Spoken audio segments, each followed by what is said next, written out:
right. So welcome back to the channel, guys. It is me, 8744. And today, guys, we do our best January transfers of all time live debate show. So, of course, I'm joined with Doodle and me, and we're going to be discussing about the best transfers made this month. And, I figure since we're in the transfer window kind of stuff, I think it's kind of a good time to discuss about this. And we're only going to look at January transfers, by the way, guys. No July transfers, no pre-contracts.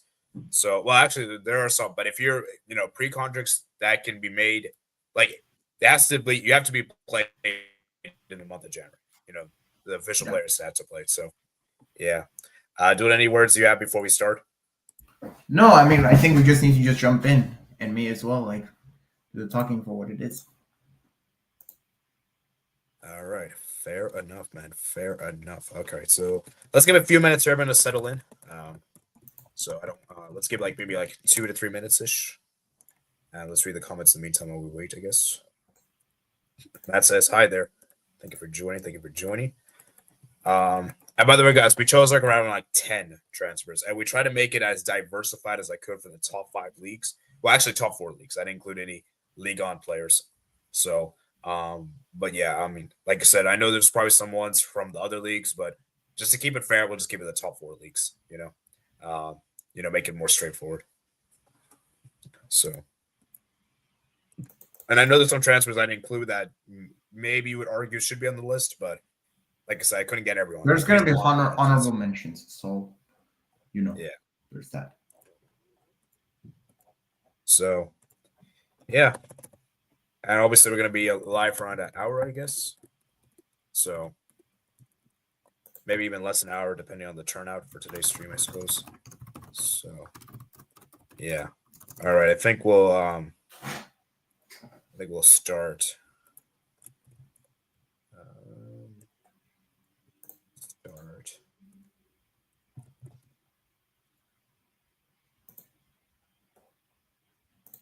All right.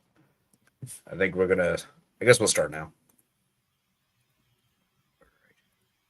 So, here we go. We got the 10 transfers right here. So let me just quickly go through the players. We got Suarez, Haaland, Alphonso Davies, Brozovic, Thiago Silva, Gary Cahill, Ivan Rakitic, Vidic, Marcelo, and Virgil van Dijk. Those are the 10. So before we even start, does anyone have any disagreements with the top 10 itself?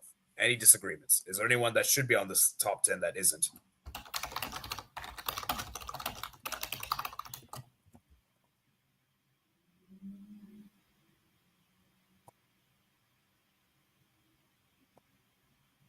So, yeah, dude, are you okay with this top 10? Yeah. All right. How about you guys in the chat? Are you guys okay with this top 10? Is there anyone that should be on the top 10 that isn't? So I'll give you guys a few minutes for you guys to decide.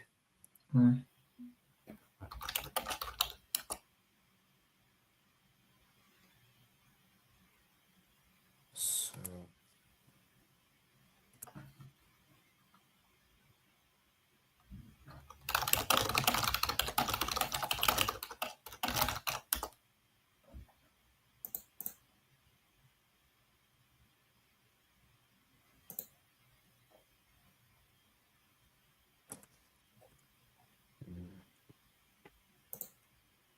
yeah, it seems really quiet. I'm surprised there's been not a lot of people here.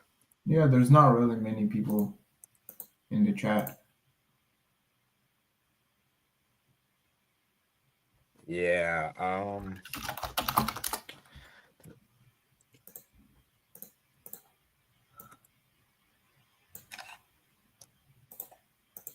That's surprising.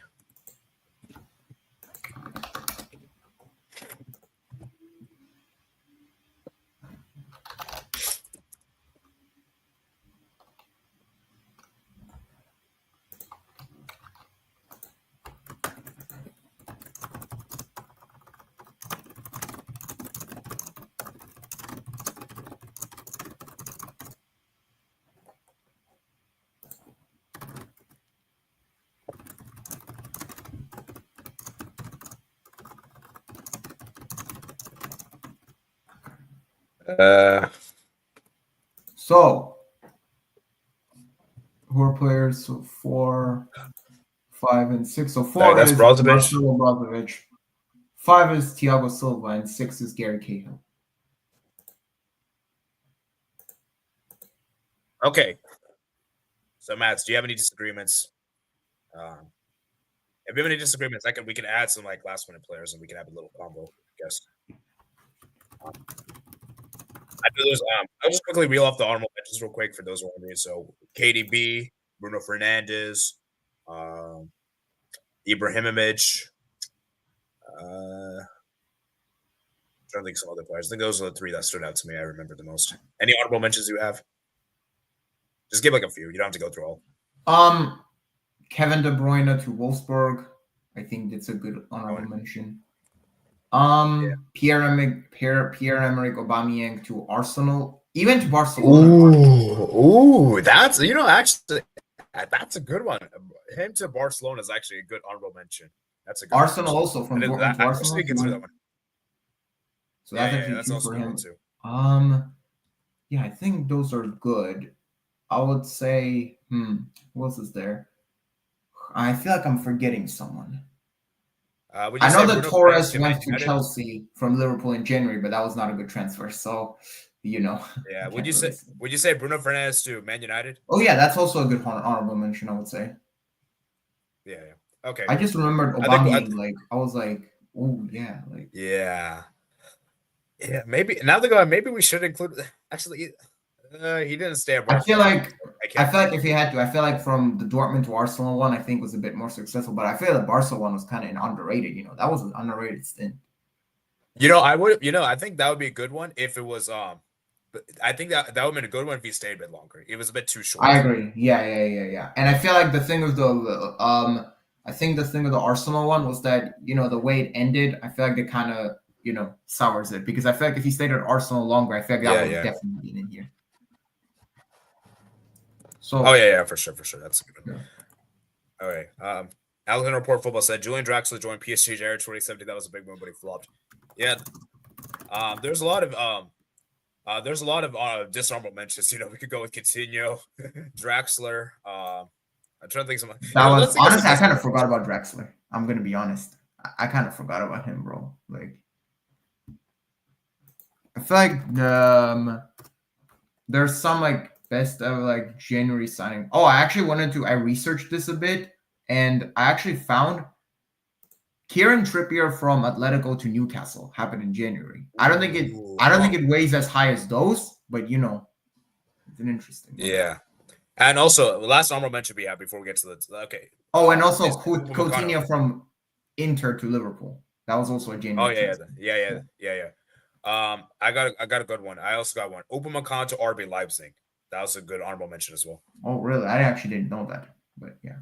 And another honorable mention I want to give is actually like Seamus Coleman from Sligo Rovers to Everton. Actually, now that's obviously not a big one, but he was an Everton legend and has played there for a while, and that happened in January. So I just wanted to give an honorable mention to that when I was doing research for this. Yeah, I hope I pronounced the name. By the way, I'm not too familiar with Irish football. I hope I pronounced the name. Yeah. I think we're good on that sense. All right, let's go. I think we should. I think that's enough discussion of who honorable mentions. Let's go ahead and discuss about the top 10 itself. So I made up of 3 tiers, guys. We got the best, we got the good, great, and we got good. So best is like kind of like legends for their teams in some ways, like players, and great is like the tier below legend, and as good is like they're good, but they're not like that great. They're usually like good, but they're short. Maybe their stints were not long enough. You know what I'm saying? Like long. Yeah, I think that's a better way to put it. So, okay, so let's just go through this. Let's start with the good ones first. Are you okay with the 3? Oh, Patrice Evra. Oh, I just remembered that. Oh, that's a good one. Oh my geez. Well, I mean, we can't change it now, but yeah. I feel like that's a really good one, man. I should include that one, but damn, that's a good one actually. Yeah. All right, unfortunately. Sorry, man. Yeah. Look, it happens. I'm sure there's probably some other good ones as well out there. So yeah. There's probably some good ones. Yeah, good list though. Thank you. Yeah, I tried to make as diversified as I could. I didn't want to include all Premier League players because, bro, when I was doing my research, okay, one last thing we'll say before we get to the list. when I was doing my research, bro, like everything came up like Premier League, Premier League, Premier League. Like I actually had to like go through the I had to do I had to like. There's a lot of Serie A ones though. There's a lot of Serie A ones. Oh yeah, I saw. There's a lot of Serie A ones. Like I'll just tell you guys from my research. Like I think Premier League, Serie A are probably the most two. Yeah, La Liga wasn't that much. Bundesliga there wasn't much. Yeah. So, all right. So let's talk about the good category. Let's talk about the good category. So let me get my timestamp here. So who would you say were good ones? I think. I think I'm gonna say Alphonso Davies. I think is a good start. The reason why I'm not putting him in as great is because, in my opinion, I feel like his development has kind of like plateaued since his first season. You know, the breakout season when they won the treble and all. I feel like since then, you know, there's some Bayern fans that I know that I've spoken to. They're saying like, you know, the contract situations, you know, all that about Real Madrid and all those rumors. His development has kind of plateaued since then. And I mean, it seems like he's probably going to extend maybe this summer, but I don't know if it was great because I feel like if he continued on that trajectory, like from his first season, and he continued being like that, then I'll probably arguably put him in great. But because of that, I think good is the one that makes most sense as of right now.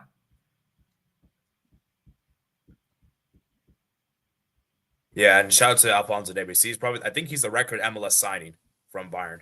Like, I think he's one of I believe he's one of the best ones from MLS to Europe. So that's a fantastic one. And yeah, I mean, it's an amazing sign. So yeah, Alphonso Davies good. Maybe in the future, maybe like towards the end of this decade, we might put him at great. But for right now, it's good because I don't think he's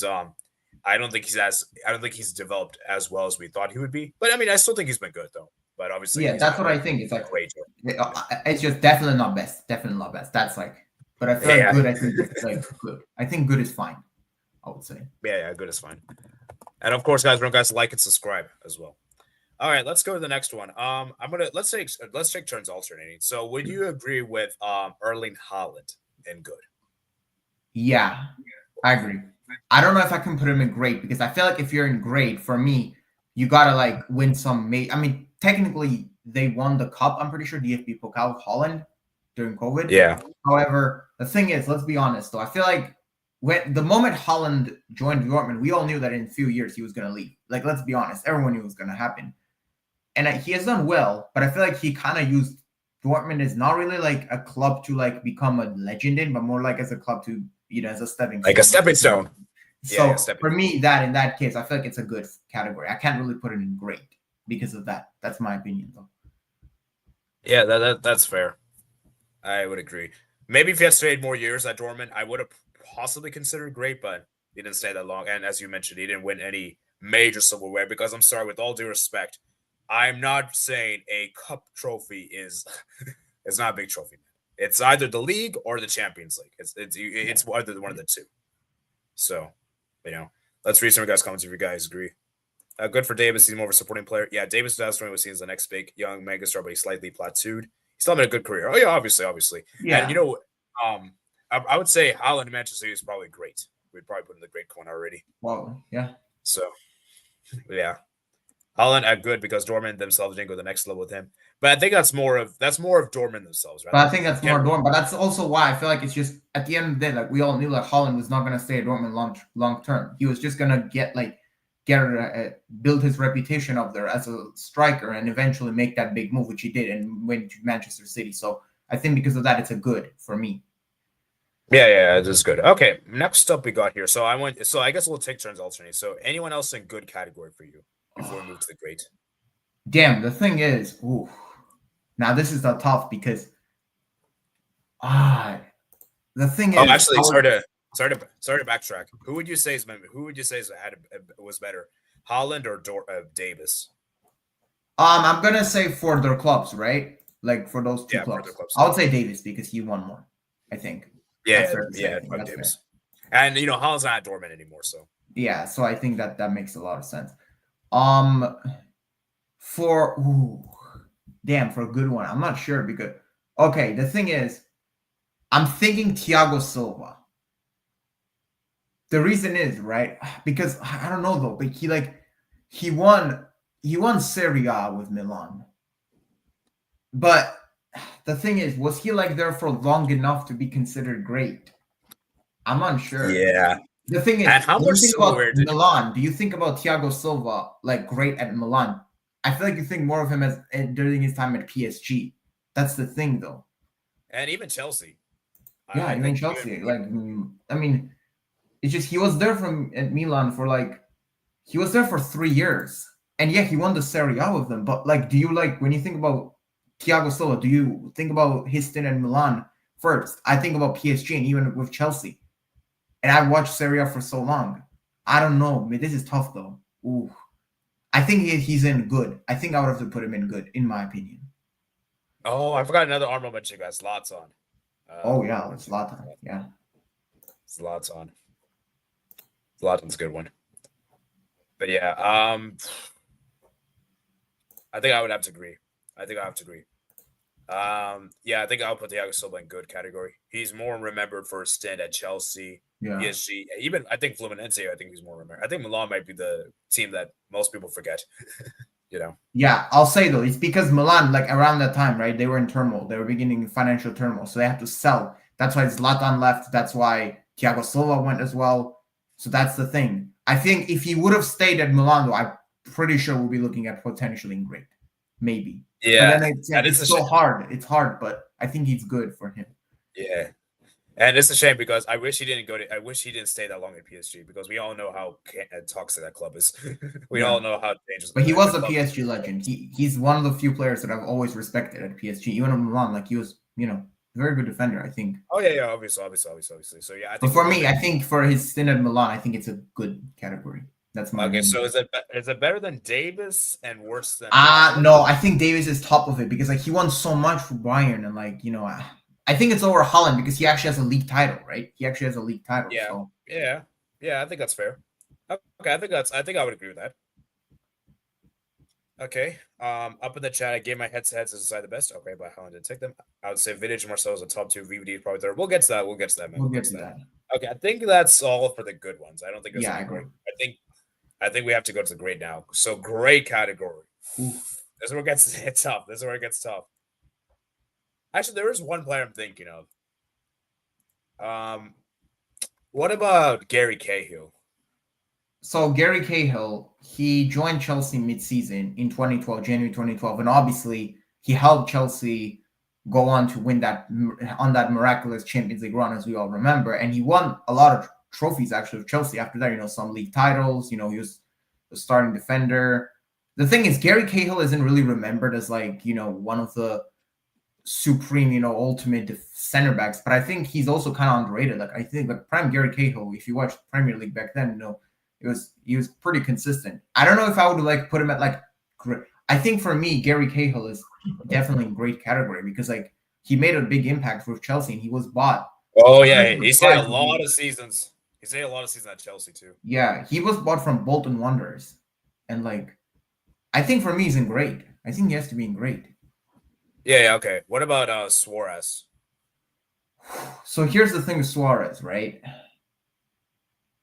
Does his departure from Liverpool to Barcelona hurt him? That's the question. Because when Suarez got to Liverpool, right, it was after Fernando Torres left them. Gerrard, they needed someone next to Gerrard that was able to do the heavy lifting in the team, and Suarez came. They also got Andy Carroll around that time, but we all know how that went. But Suarez came and he just made that team so much better. They had Suarez, Coutinho, Sturridge, Gerrard, Sterling, that era of Liverpool, right? They had those many attackers, and we all remember in 2014 they nearly won the league title. However, as everyone remembers, the Gerrard slip against Chelsea in the final game against Crystal Palace, that obviously ultimately materialized in Liverpool not winning the league. And obviously after that, Suarez went to Barcelona and the rest is history. The thing is, I feel like the way that Suarez made that impact at Liverpool and the way the kind of a striker he was, I think he has to be great in my opinion. As a player, but he wasn't there long enough though. That's the thing. But I feel I don't know. Ooh. He stayed 4 seasons, by the way. I just checked. Yeah. But but the way he made that team competitive, he made the team very competitive. I feel like. Ooh. Well, actually, how many seasons do most players usually stay? Usually like average is like 4 or 5 seasons. To be fair, 4 or 5 seasons in a team, that's actually, that's actually fair. A lot of people stay longer, but I don't know. For me though, I think where do you think you should be? Because like as a player, Barcelona would not have bought Suarez if he wasn't like very good, right? The thing that's hurting Suarez is the longevity. That's the only thing that's hurting him. Yeah. And the lack of trophies. Yeah. So I think I think we need Liverpool fans. Do we have any Liverpool fans in the chat? I want to hear that. This is actually, they could probably answer better than we can. This is a very this is tough because I don't know how Liverpool look. Remember when Suarez scored against Liverpool, in 2019, and then he said like if he scores at Anfield, he's not going to celebrate. Aged well, to be fair, not in a good way, but aged well in that sense. But I'm not sure. But I don't know where to put Suarez because the thing is, the way he left, maybe it left like a bitter taste in Liverpool fans' mouths. But like at the same time, the player that he was for Liverpool, it's like this one's tough. Actually, I'm actually unsure where to put him. Yeah. So let me read some comments here. Yeah, Kayla, great.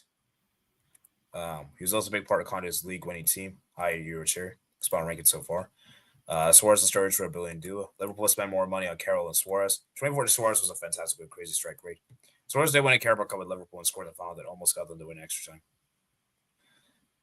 Yeah, but like I said earlier, though, cup competitions. But it's Carabao, especially Carabao Cup,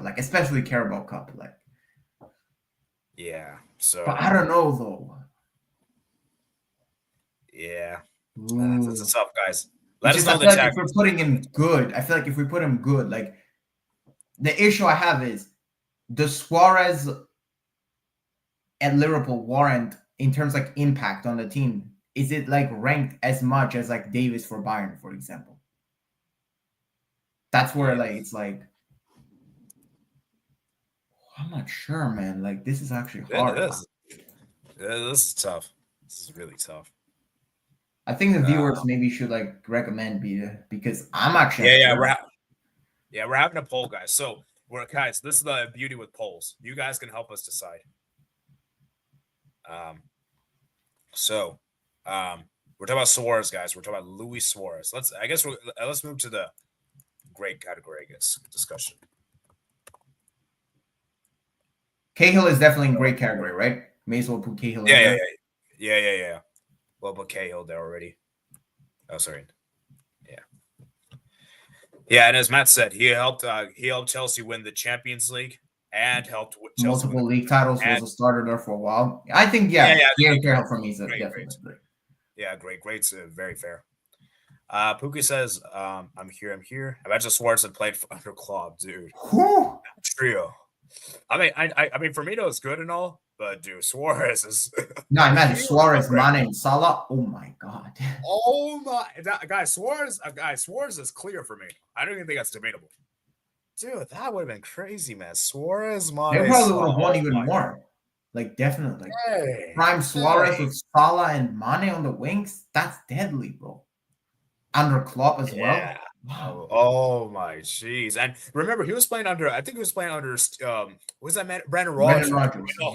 And we know how Brandon Rodgers is perceived. Yeah, he's not very well liked. So, like, dang. Yeah. So yeah, I think The thing that hurting for me, Suarez, is like I can't fully put him in great because he wasn't there like long enough, and the way that left and everything that happened. But like at the same time, and because like he didn't really win much. But at the same time, I feel like him not winning, maybe this also falls for Haaland as well, but like I feel like it's more so on Liverpool and probably on Brendan Rodgers. And to be fair, if Steven Gerrard does not slip and how that happens, I mean, Suarez leaves Liverpool with a league title. That potentially would have stayed. Actually, if Liverpool won the league title that season, would have Suarez left? That's actually a very interesting one. Ooh, I'm unsure for this. I think the viewers got to help us with this because I don't know where to put him. Yeah. My point, Van Dijk, and great. He transferred a little bit to him with a good, already good defense, made it crazy. Should have won 20, but it is what it is. Yeah, we'll talk about Van Dijk. We'll talk about Van Dijk when we get there. Suarez great for me. That sign eventually resulted in Barcelona paying big money for Suarez. Liverpool profited a lot off him. The slip didn't cost Liverpool low. Lost versus Newcastle did. No, it was like part of though. It was part of. Part of it. Not because that slip. It's not just about the result. It's like the psychological effect that it had.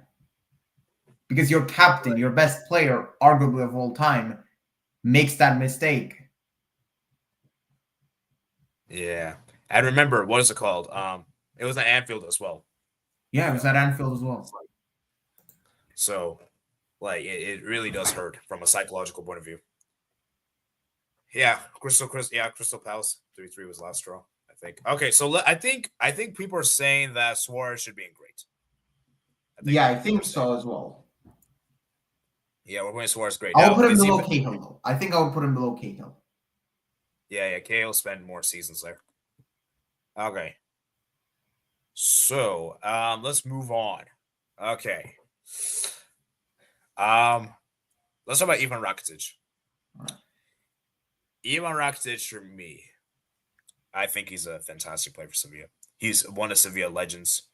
Actually, do we put in the best? No, I don't think about the best because he did make that move to Barcelona, and after that, so. Yeah, I guess so.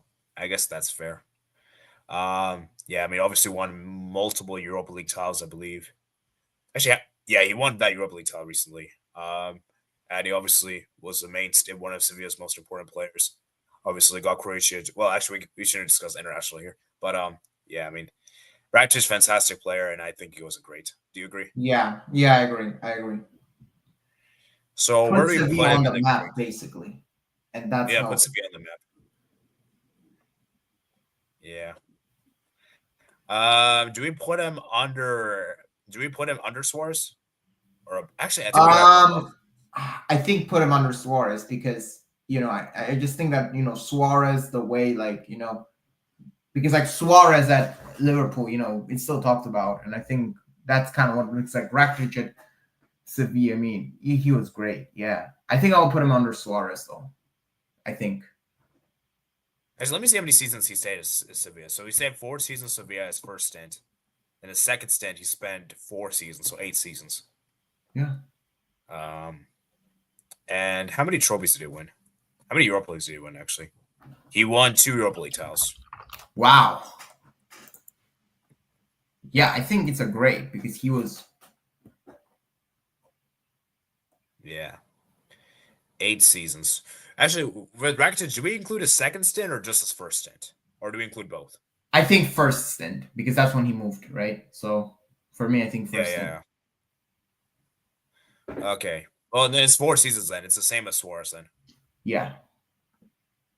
Yeah, actually, you know what? If we're going by first stint only, then I think I would.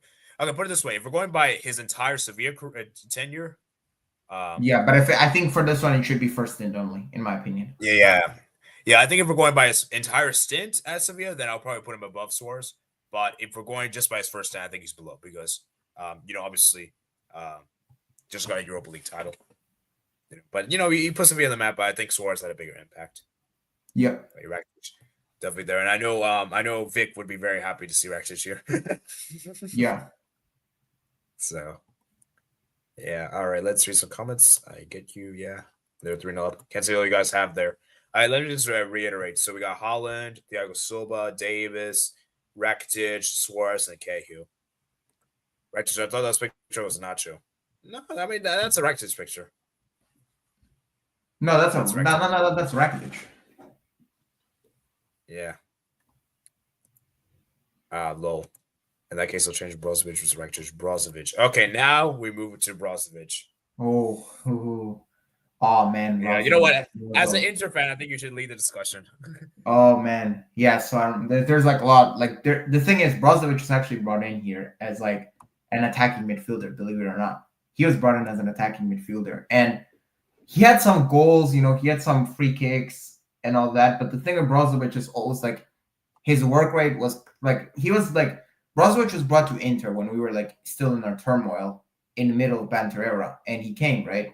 And the thing with Brozovic was like he impressed, like he got along very well like with others like Mateo Kovacic and even Perisic, and his fellow Croatian teammates. And Brozovic, but as I remember though, the first like 2-3 seasons of Brozovic, it was like filled with inconsistency, filled with some mischief. He was filled with like his work rate was in question, and he's just, it seemed like, and I remember his like I remember like 17-18 season, right? I remember like the beginning of it, like Brozovic was kind of starting to play well. However, he felt like, but then mid-season, I remember in the first half of the season, Spalletti decided to drop him and played Borja Valero. He played Roberto Gagliardini over him, Matias Vecino as well. And Brozovic felt like he had to go, and we were actually going to send him on loan to Sevilla.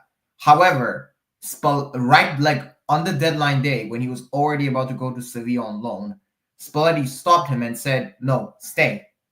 And kept it, and he stayed, and Inter kept him. And then I remember right after, I remember we played Napoli, and Spalletti played him as a DM for the first time. He played him as a DM, and since then, and Brozovic put in arguably one of his best ever performances for Inter, and to that point, his best performance. And from then on, it was understood that we were not using him correctly. He played as a DM, and the rest is history.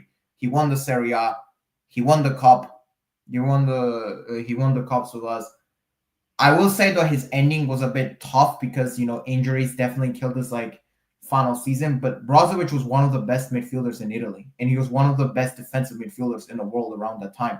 Brozovic was like amazing, bro. He's very technical, a leader. He was one of my favorite players, and like Brozovic was just very, very good, bro. Like he was so consistent as well. As a defensive midfielder, we never had to worry. Like in fact, I remember like in Inzaghi's first season when Brozovic got injured, when he had some injuries, it was actually we got scared because whenever he got injured, we were dropping points. And the season after that, his injuries piled up. Although, with that being said, though, in a bit of a symbolic way, we all remember in that second season when we made the Champions League final that season, Inzaghi turned Çalhanoğlu into a defensive midfielder because of Brozovic's injuries. And it's actually crazy. If Brozovic stayed fit, that probably would have never happened. But because that happened, because Brozovic kept getting injured, eventually we sold him to Saudi Arabia. His ending was definitely maybe not as great as it would have been. However, we would have liked. However, Brozovic was just, amazing, bro. He's one of the best defensive midfielders I've ever seen play at Inter, and Brozovic for me is definitely great. Like maybe I'm biased, but for me, Brozovic is arguably even above Cahill, definitely above Suarez and Rakitic, because Brozovic has impacted the club. He was here for a long time, and his redemption arc, as we should say, he was gonna go from someone disliked and potentially a flop to then becoming the most important player for Inter, I would argue, for during his period here. And it was just, Brozovic for me is easily great. Why? What's holding you back from putting him best? Actually, what's holding me back from putting best is one, I guess it's not really his fault. I guess that the silverware was not as much, but again, like the ending, the injuries, how it all. I just feel like if that continued, I would have put him in best. But because of that, I can't really put him in best because I feel like, especially what's coming up, I don't know if Brozovic is like in the same tier. So for me, he's in great. Yeah, I like when you ask Inter fans. Obviously, I don't know. You could probably answer this better than I can. But is he a legend for Inter? Definitely, yeah, definitely. Especially what happened, because again, if Brozovic was not there during our hard times, it would have been way worse. And everything that's considered, like, because people remember, like I remember, right? Like there were so many games for me. Like I remember when we beat Milan like 4-2. In Conte's first season in the derby, we were losing 2-0. I remember Brozovic scored the first goal. Like it was a crazy like volley. Like it was a crazy goal, which just brought us back into the game. And that describes Brozovic a lot of Inter. It's like when it was going tough for us, Brozovic would pop up with a goal or an assist or something that would lift the team up. His leadership was just unmatched, and he was just both on and off the field. Like Brozovic was great, bro. Brozovic is like, he was like the most important player for Inter by far, because Barella would have not become as good of a player without Brozovic if he was not under Brozovic's wing. Brozovic was able to help get the best out of Barella, and obviously after that, Çalhanoğlu. It was just Brozovic was great. Brozovic for me, but it's just I can't put him in best because of what's coming up for me, in my opinion. It's like, and I feel like it was just a bit short-lived. It was like long-lived, but also like it's still what could have been. It's like if Brozovic was just like, imagine if we discovered that he was a DM like right from the beginning, or if his injuries didn't happen. Yeah, it's just that. But for me, he's in great. Brozovic is, and like to this day, like Brozovic is great, bro. Brozovic is really very, very good. Yeah. I think he's better than Cahill, honestly. I think yeah, better impact. Yeah, I mean, Cahill, I mean, is obviously great, and Brozovic is also good too. So let me read some guys' comments. In that case, I'll change it. Brozovic was Rakitic, but yeah, Brozovic is a clear Rakitic. Yeah, I think that. Yeah, I'm sorry. Yeah, I know Vic probably will not be happy hearing those words, but I do believe. Actually, but Brozovic for Inter is better than Rakitic was for Sevilla. Like even Vic cannot deny that. Yeah, Vic, if you deny that, you're just that's just sad. Okay, now actually let's have a conversation real quick. Who is the better overall player, Brozovic or Rakitic? Overall, Rakitic. I think Modric is better than both, but I think Rakitic. Oh yeah, obviously. Yeah, okay. I think Rakitic. I do think Brozovic is slept on though. I do think Brozovic is a bit slept on though. Yeah, I think it's a bit underrated, honestly. Yeah. Yeah, and then Vidic over Brozovic. Where's Aubameyang? The Alchemist says, yeah, Aubameyang was an honorable mention. We almost had him in here. Actually. Yeah, twice.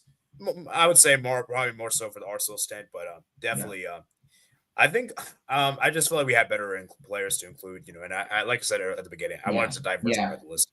Yeah. So I didn't want to make it all Premier League players. And like I said, his ending at Arsenal, it wasn't really the best, and yeah, so I guess that's a bit of a deduction there in that sense. But yeah, honorable mention. We'll probably he almost made the list. So yeah. Who was better, Brozovic or Hakan? I think it's Brozovic. Brozovic. Yeah, that's obvious. Yeah, best winner. Yeah, best winner side for Pokemon, I guess you could say. All right. Okay, now we got. Do we have any more in the great category before to move to the best? So, I think for this, we should start with the debate of Virgil van Dijk. Okay, Virgil van Dijk. I think he has to be in best, right? Yeah, because Van Dijk was generally like a Ballon d'Or contender at his peak, and you could argue he's still there. Like Van Dijk was like, imagine if he never got that injury against Everton. Yeah, and also what was also very interesting with him is that he was so good 1v1 as well. Like his tackling was immense. Dude, the thing is, people said like aura defending. I feel like Van Dijk, like around that 2019, 20 like. Van Dijk, like if you went up against him, it was like you couldn't dribble him. He would win the ball in the air. He was very like on the ball as well, very, very good. He's like Van Dijk was a freak, bro. Van Dijk is crazy. Yeah, Van Dijk at like I think the 2018-19 was his peak. Like he was that was just Van Dijk. Like you like so good. Like. Yeah, dude. Like the Champions League run, the Champions League run, great, and then the season after, helping Liverpool win the Premier League. Helping them win some cups. For me, like Van Dijk, how consistent he's been. For me, Van Dijk, I think he has to be in best. Best. Yeah, and remember, he came in January of that season. Liverpool were conceding. And they made the Champions League final. Like immediately that season, they made the Champions League final, which we all remember how it ended. But Van Dijk helped them get there. So Van Dijk, for me, I think for me, he has to be, right? Yeah, I think he is. Now, the question is he third? Or second? For me, first. I know who's first for me, but I think for now put Van Dijk there, and I think we're going to decide later on. Okay, that's fair. Yeah, Van Dijk's definitely best. Yeah. All right. Now for me, who's first? For me, I think Marcelo has to be first. Marcelo. I think for me, this might be a hot take. He is one of, if not the best left back of all time. Like yes. The one I've watched, like in my life, he's the best. The one I've watched because, like, bro, Marcelo at his prime, right? Marcelo at his prime was just, oh my god, like those crosses to Cristiano Ronaldo for Real Madrid. I mean, that was a cheat code. That was like a cheat. Like Marcelo was like, I know people talk about Marcelo's defensive, like Marcelo was just going forward, bro. He was like a dude. And the thing is, like, he's so good, like offensively, bro. Even as a rival fan, I have to admit, bro, like this guy. Nah, dude. Even you gotta admit when you saw Marcelo with the ball running, I mean, that must have been like. My jeez. Dude, he was like playing like that guy, like attacking wise, like brilliant. He like it was almost like as a winger. Yeah, I mean, he's dribbling, he's crossing, even his shooting. His shooting was also not even that bad. Like he had some goals. Marcelo, and especially like he came to Real Madrid at a very young age, and the way he just developed and like it's insane. Like Marcelo, like he took over from Roberto Carlos.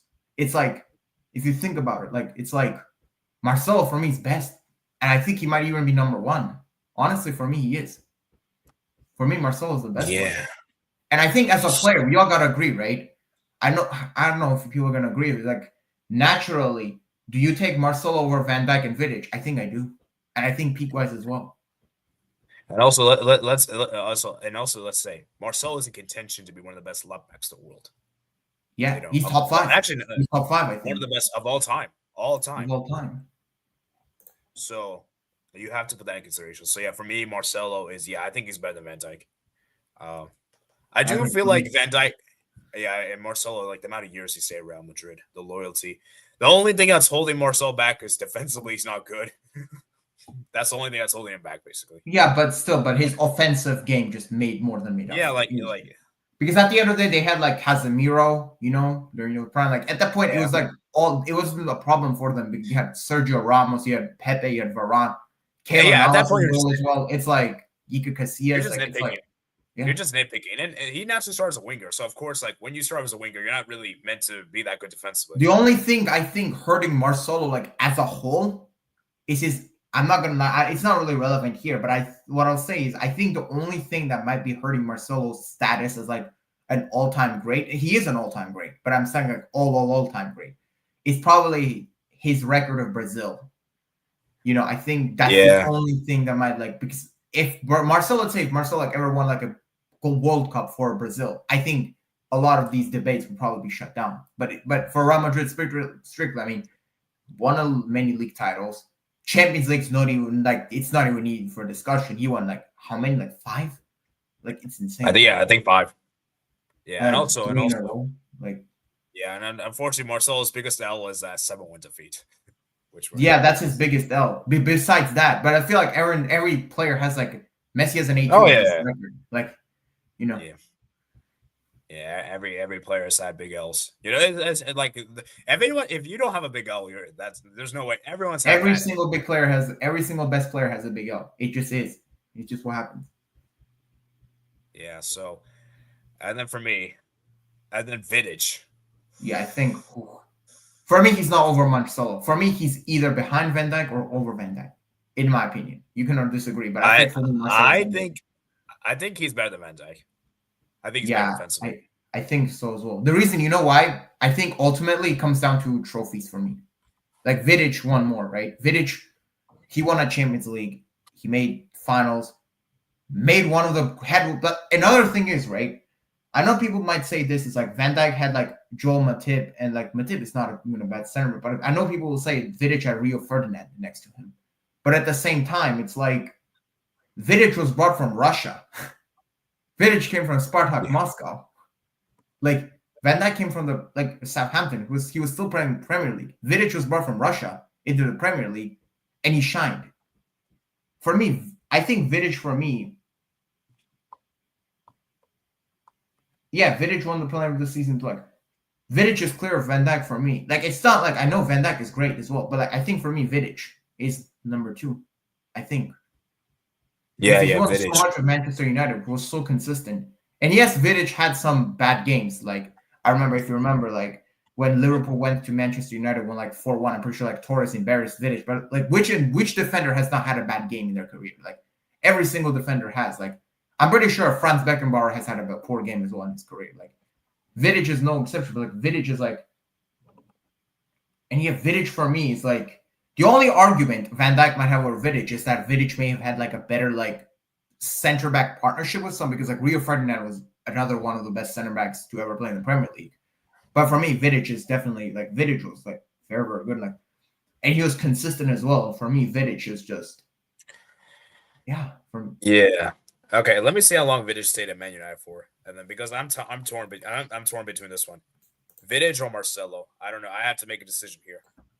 So Vidic stayed how many seasons? Let's see. 1, 2, 3, 4, 5, 6, 7, 8, 9.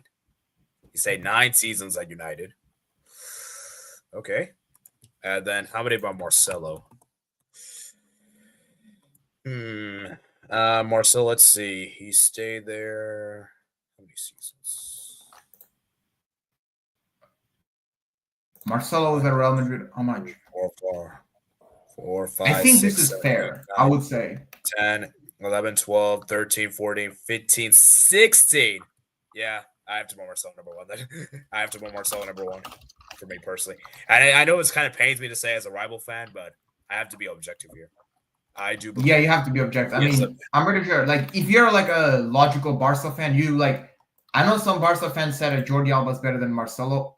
Like, let's not be, I've seen some say it's like, let's be for real, right? Let's just be for real, right?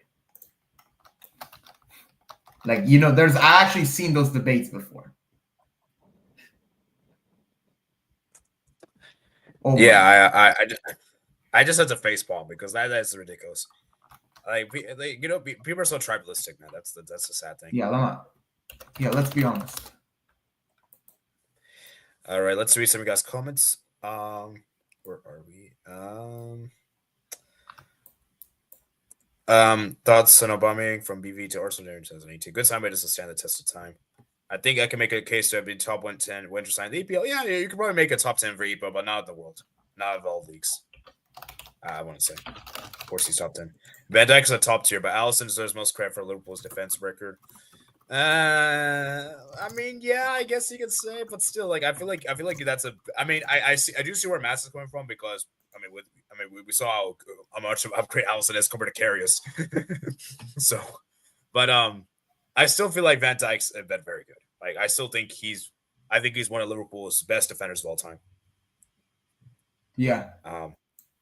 And I do feel like people do overrate him a bit, like saying like, oh, he's the best Premier League defender of all time, which I think is a bit too far fetched. But I mean, I think saying he's the best Liverpool defender, one of the best Liverpool defenders of all time, and one of the best currently is not. I think it's fair. I think that's fair. Liverpool got to foul because their goal scoring, they were still shaky in the back even when he joined. I mean, yeah, they were still shaky, but I still. Yeah, but I think would they have made the final without Van Dijk? Like, no way. Yeah, because I believe who was the center backs at the time? You had, I think, Dejan Lovren, Matip, Joe Gomez. I think Trent was like Trent at right back. Trent was like breaking through. Like that was like Trent like first ever season. It wasn't like Robertson. It's like that was like a Liverpool defense. I was like starting out, you know. And to be fair, they had like Loris Karius in goal, so you know. Yeah. So, and we know Liverpool fans don't really respect Karius. Yeah, I mean, yeah, we all remember that. Yeah, we're not gonna discuss about it. But anyways, Mass Channel said Nilton Santos, Ashley Cole, Roberto Carlos, Marcel in that order. Nilton Santos. I actually don't know too much about Nilton Santos. I'm gonna be honest. Actually, like I've heard, but like Ashley Cole, fair enough. Roberto Carlos, fair enough. Yeah. Marcel is definitely top 3. Yeah. Yeah, he's definitely one of the top 3. All right, agreed, Pookie. I would take him over Carlos. Ooh, to be fair, Carlos wasn't out for his defending, to be honest. I'll take him, to be honest. The only thing more so is that he struggled versus Messi, especially that 2011 Champions League. Well, that was in my opinion. I don't care what anyone says. That is one of the best club teams of all time. one of the best club teams, one of the best Barca teams of all time. The only thing that Marcelo struggles, I mean, I feel like at that point, you're just nitpicking. But that's Messi. Yeah, yeah, and I feel like at that point you're just yeah, and I feel like at that point we're just like nitpicking. Like, okay, specifically. The thing is, I mean, to be fair, if you're gonna blame Barcelona for that game, you gotta blame like whole Real Madrid defense because of that Messi goal. You remember that Messi goal, as we say, you know, when he just dribbled and finished. Like, I feel like just blaming Marcelo for that, I think is a bit disingenuous. Yeah, that's like, yeah. And Pepe was sent off that game, so I think that's also a factor. Yeah, and if we're gonna also be real, I mean, Marcelo was terrible against Belgium. Like, he basically gave KDB a free goal there. If you want to go that far, but again, every single player in their history has had even Messi and Ronaldo have had like some. Yeah, there's no players like 100%, 100% good. There's never gonna be. Every player's had bad. Yeah, and even players that are terrible, they're not gonna have always. They have some good moments, you know. So like that's just how it is. That's just how life is, you know. Yeah. The only bad thing Marcelo has, vintage number top easy. I feel like I guess it's kind of your personal preference, but for me, I'm putting Marcelo number 1 just because I feel like the amount he is like Real. I mean, he's a Real Madrid legend. I mean, that goes without saying, and he's one of the best left backs of all time. Is Vidic one of the best center backs of all time? Actually, I think he is. One of the best center backs of all time. In Premier League, yes. All time, maybe. Actually, maybe. He's top 10. Maybe. See that, but the thing is, I think more people will agree that Marcelo's one of the best of all time, whereas Vidic, I don't know. Yeah. But I also feel yeah, I do. So that's also another reason. So. Yeah. Yeah, I agree. I agree with that. I agree. So, I mean, he's definitely one of the best for Premier League of all time. That goes without saying. But all time in the world, that I'm not sure if it's more. Like, I think more people will agree that Marcelo is one of the best left backs of all time. So, yeah. So that's why I put Marcelo above. That's also another reason. Yeah. Vidic won the Premier League Player of the Season twice. Yep.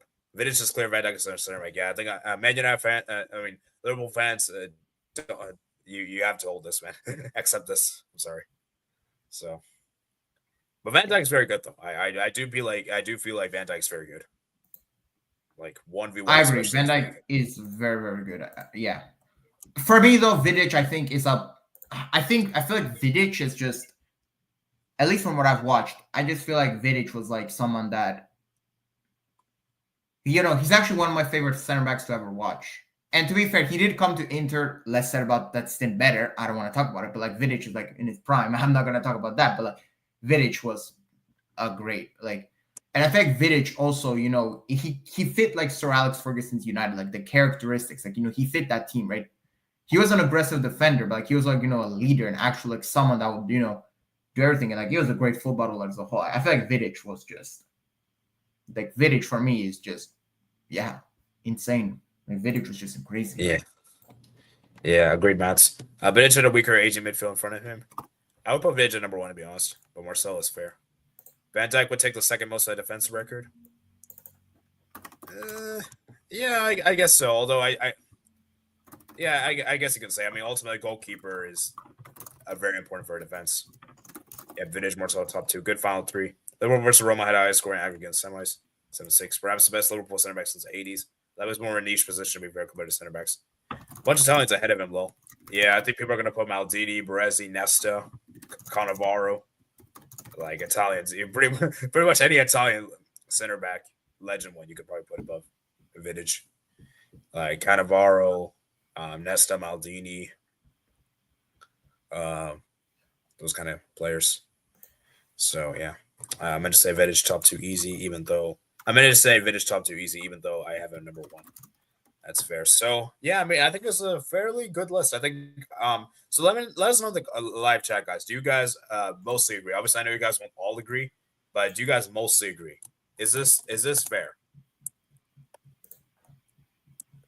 So as we wrap up the stream, guys.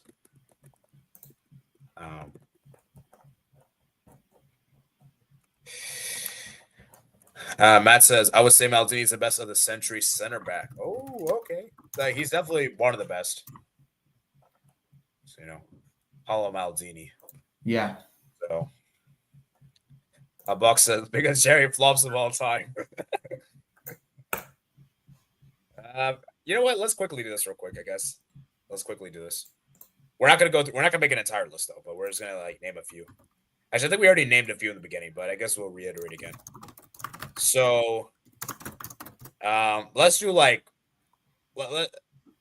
name a flops.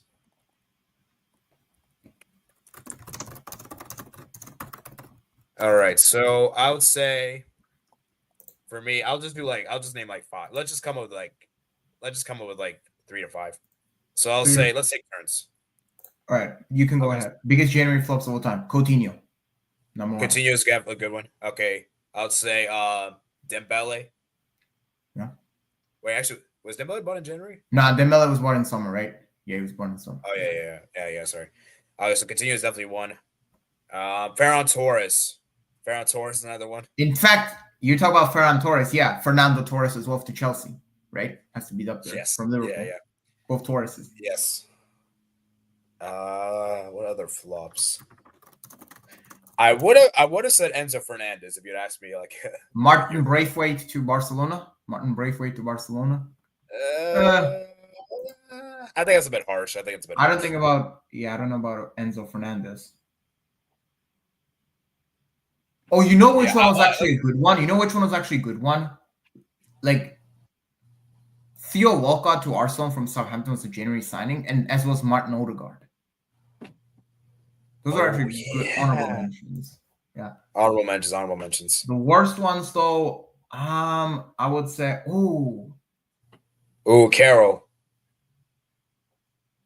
Carroll, yeah, definitely. How about for Inter? Oh my god, we just forgot a good one. Edin Dzeko went to Manchester City in January from Wolfsburg. Oh my jeez, wow. That's crazy. Wait, what? The worst ones though. Alexis Sanchez to Manchester United. Alexis Sanchez from Arsenal to Manchester United. That's definitely up there, right? Has to be up there. Yeah.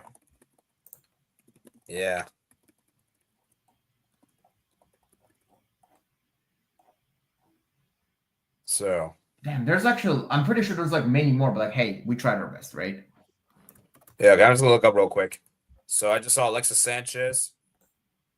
Jane McCon is on this top 10 one I found. And John Long Bobsong, McCarthy, Samba, Alaves, Guido Carrillo, Victor, Fernando Torres. That's Rico. Yeah, I don't know most of those players, man.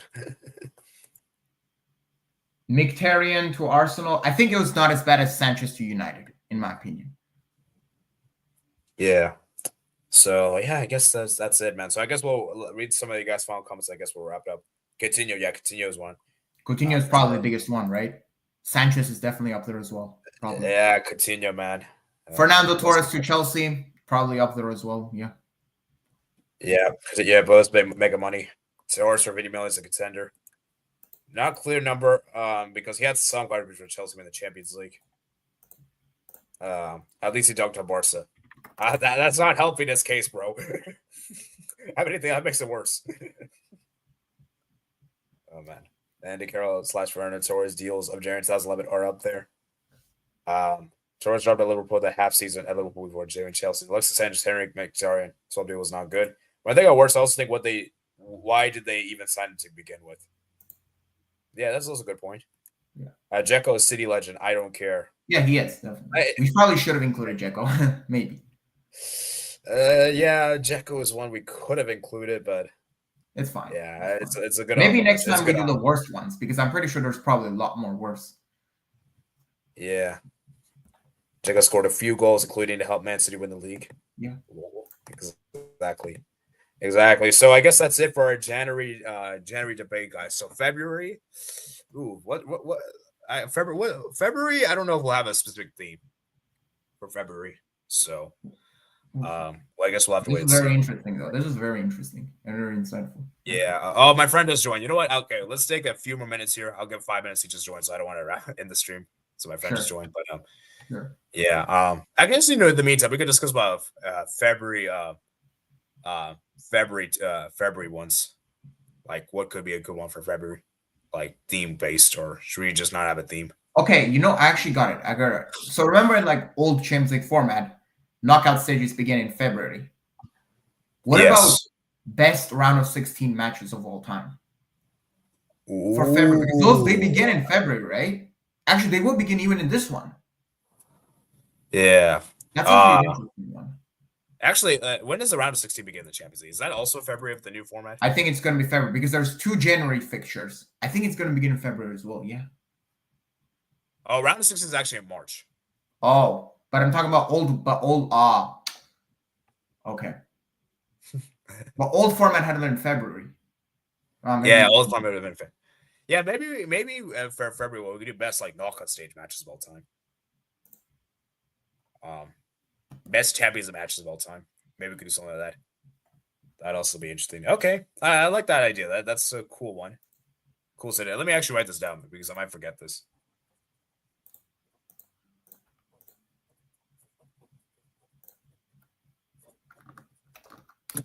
So, yeah, that's actually a very interesting one. Best champions and knockout matches of all time. Or should we just do best champions and matches of all time? Or just specifically knockouts?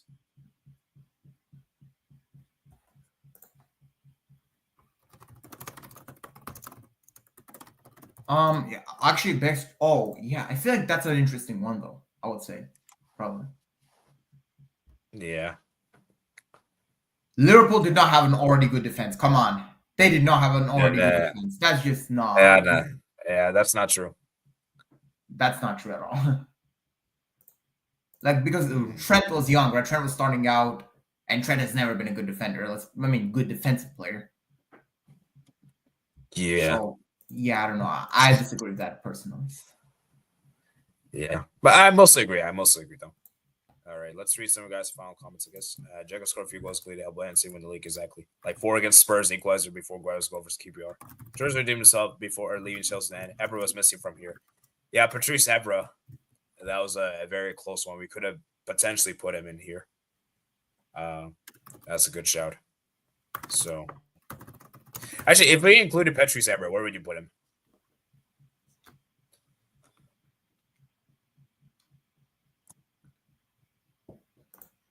I'd probably put him in. Yeah, Ebra probably. Where would you put him in this this tiers if you had to put him in? Evra for Manchester United, right? Or yeah, Manchester United. Probably in great, right? Actually, maybe even in best. Oh, maybe probably best. Maybe. I don't know. Was he there long enough? Yeah. Prime member in Manchester United. I'm unsure. He was there from 2005 to 2014. So I think that's 10 years. Yeah, I think best is fair. But yeah, like I said, guys, when you have 10, some people are gonna have to miss out, unfortunately. So yeah, I'm sorry for missing out. But I think the rest is fairly agreeable. And like I said, I tried to diversify this list. I didn't call mostly Premier League players. I try to pick the ones that are best from there. Yeah. So yes. February debate: Bristol Sabres or Rovers. Yeah, that's a good debate. Boogie says low. Master says yeah, because he still flopped that picture, but they forgive him after a few clutch goals. Best Champions League knockout match would work better for April or May. Yeah, I guess so. I suppose I couldn't make it number 1. Didn't AFCON final used to be in February? No, I think it's always been in January. Oh no, actually, wait, no, it isn't. Wait, isn't it? Oh yeah, it is in February. It is February. Yeah, we'll do AFCON debate. Greatest African nation. Ooh, that could be an interesting one. Ever top 4. We'll think about that when we get there, man. We'll think about that when we get there. Ebra top 4 for sure. Ebra would be in great because he was one of United's best left backs. The defense they had with Ebra Vidic, Rio, those three were rock solid. They would just have constant rotation right back, but not the other three slots. Not the other three. All right. Yeah, that's fair. All right, I think we'll wrap it up here, guys. Hope you guys did enjoy today's stream. Remember, guys, to like and subscribe on your way out, guys. So, of course, I'll be leaving the community post. In fact, I'm going to actually do that right now before we head out. And I'm going to be putting the community post for the February one, guys. So you guys can suggest your ones for February. In fact, let me just do it right now before I forget. And then, yeah, I'll see you guys for the February one, guys. The February one's going to be very interesting. So, yeah. Any last words for you, Doodle, before round off? No, I think this was pretty insightful, and I think we should do more of these kind of videos. I think it can also like teach maybe the viewers about more of this. That's actually very interesting, I think.